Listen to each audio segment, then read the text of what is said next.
सिलीगुड़ी से बड़ी खबर। सुबह सुबह पति और पत्नी का शव मिलने से इलाके में हड़कंप। पापियापाड़ा, फाड़ाबाड़ी और बैकुंठपुर फॉरेस्ट में सनसनी फैल गई। घटना के अनुसार मृतक तपन रॉय उम्र लगभग 45 वर्ष, पेशे से राजमिस्त्री था। उनकी पत्नी अनिमा रॉय उम्र 40 वर्ष, एक सोफा फैक्ट्री में काम करती थी। कल रोज की तरह तपन रॉय अपनी पत्नी को काम से लेने गए, लेकिन उसके बाद दोनों घर नहीं लौटे। सुबह जब परिजनों ने तलाश शुरू की तो बैकुंठपुर फॉरेस्ट रेंज में दोनों के शव मिले।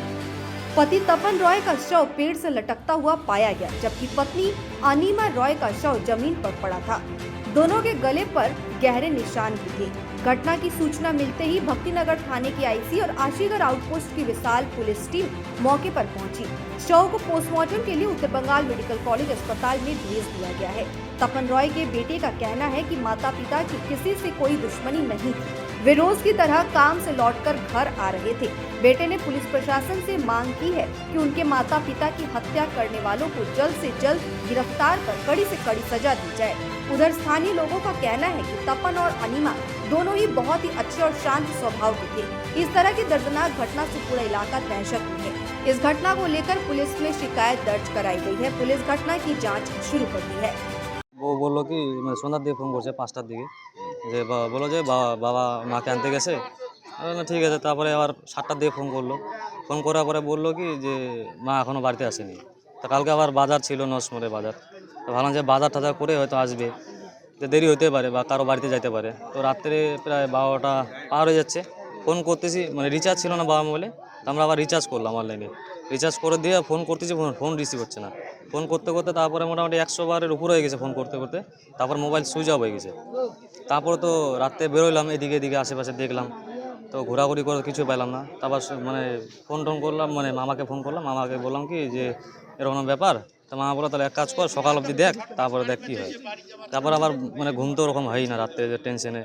তারপরে ভোরবেলা উঠে বেরোইলাম, বেরোয় খোঁজাখুঁজি করতেছি কোনো এদিকে আমি আবার আসছিলাম সকালবেলা।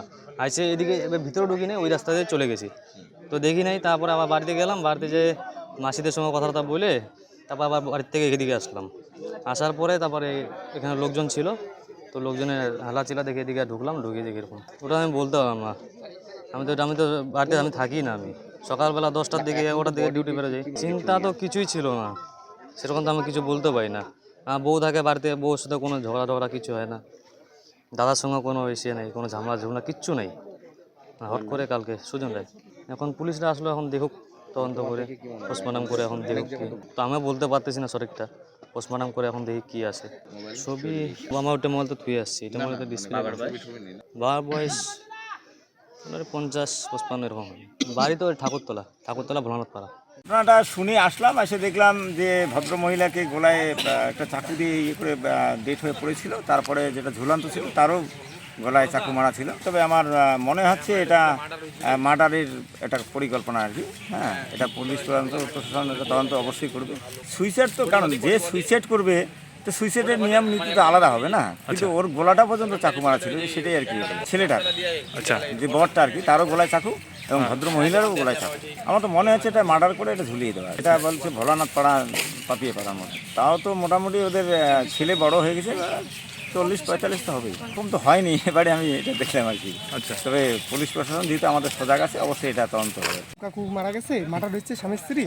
তা আমি শুনে আসলাম, আইসে দেখলাম যে জলের মধ্যে পড়ে আছে একজন। আচ্ছা, আর একজন ওই যে গাছে ঝুলা রাখছে, মানে বউটা ছিল জলের মধ্যে জলে, আর স্বামীটাকে ঝুলা রাখছে। মানে গলা কাটা বোঝা যায়নি প্রথমে, এইভাবে পড়েছিল উপরে। পরে যখন লাশটাকে উঠাইছে তখন দেখে গলা কাটা। আমি ছিল তো, উনি তো যখন গাছে ঝুলা ছিল, রশি ছিল, তখন তো বোঝা যায়নি। তারপরে যখন নামাইছে তখন দেখা যায় না গলা কাটা। ওনার বউয়ের নাম তো জানি না, কিন্তু লোকটার নাম ভাদু। ওদিকে কাজে যায় তো, ওদিকে কাজ করে, ওদিক থেকে ওরা সন্ধ্যার সময় বাড়ি যাবে। আর স্বামীটা মনে করো কাছ থেকে আইসা বোটে নিয়ে আসে।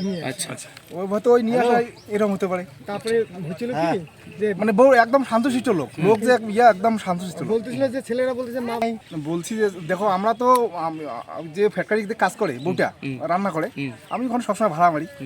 তো বউটা মানে স্বামীর যে ইয়ে আছে, মানে কাছ থেকে এসে বউটা ওখান থেকে বউ যে নিয়ে আসে, তাহলে স্বামী স্ত্রী কতটা মিল আছে ওদের। তো ওইটা তো আমরা বলতে পারবো না, কিন্তু লোক একদম আমরা জানি লোক। এখন তো দেখো দাদা, আমরা তো এগুলো বলতে পারবো না, হয়তো এটা মার্ডার করছে।